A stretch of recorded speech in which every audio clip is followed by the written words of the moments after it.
Bakit mo sinabi na walang warrant? Mr. Chair, alis na lang ako rito. Hindi ko matiis. Nakikita ko na parang itong mga pulis pinagluloko. I'm sorry, I have to walk out. Hindi ko kaya to. Iyan ang pag-walk-out ni Senator Raffy Tulfo sa kalagitnaan ng tensyonadong pagdinig ng Senate Committee on Public Order and Dangerous Drugs. Kapansin-pansin na nasurpresa si Senator Bato de la Rosa maging si Senator Robin Padilla sa inasal ni Tulfo na napundi sa sinasabing pagsisinungaling ng mga pulis Bulacan ukol sa ginawang pag-aresto sa isang mag-ama sa bayan ng Pandi. The most insulting action is for that kasama mo dito, mag-walk out, walk-outan ka.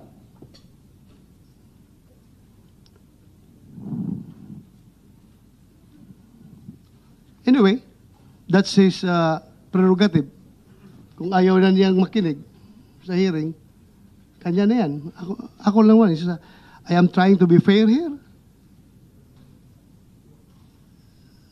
Wala akong bias dito. Kahit na sabihin nyo, dati akong chief PNP, ang dami ng pulis minala sa akin.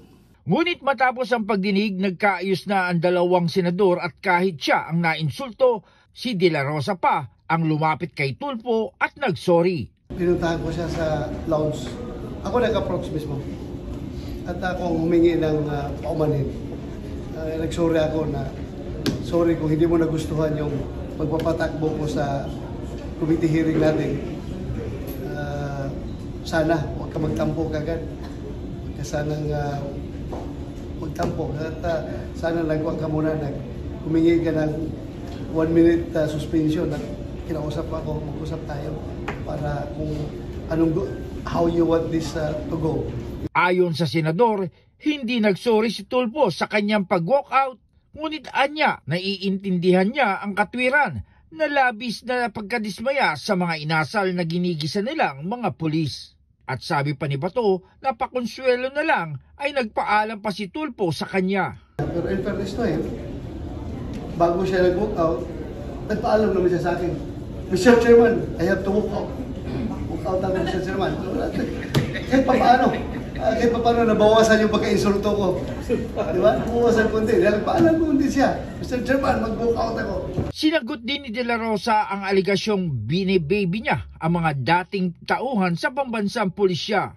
When you say binibaby, siguro if you mag-research kayo, I don't know kung sa history ng Senado, meron pa bang ibang senador na makakatalo sa record ko as far as kung ilang number of policemen pinakulong ko dito sa Senado.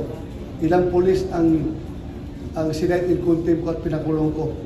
Kung that's how, only to prove na hindi ko binibaby yung mga police. Kung dapat naman talagang aksyonan, eh aksyonan natin. At kung hindi naman dapat, then give them the respect and the respect and the dignity that they should have. Tumanggi na itong magkomento pa kung mali o tama lang ang inasal ni Tulfo sa katwiran niya na ayaw niyang may kaaway, lalo na kapwa pa niya senador. Ayaw kong mag-aaway kami. I said, kaya ako nag-reach out sa kanya, ako pa nag-sorry, dahil nga 24 lang kami senador dito, magkikita kami araw-araw, hindi maganda na merong bad blood between us. Kaya nag-reach out ako. Hindi maganda yung hindi tayo nagkakatinginan ng eye to eye. Araw-araw tayo nagkikita dito. Sa inilabas naman ng pahayag ni Tulfo, sinabi nito na tadtad ng pagsisinungaling ang mga pahayag ng mga pulis. Anya, wala nang patutunguhan kung ipagpapatuloy pa niya ang pagtatanong. Jan Scosio, Radio Inquirer Online, bayang nagtatanong, mamaya nag-uusisa.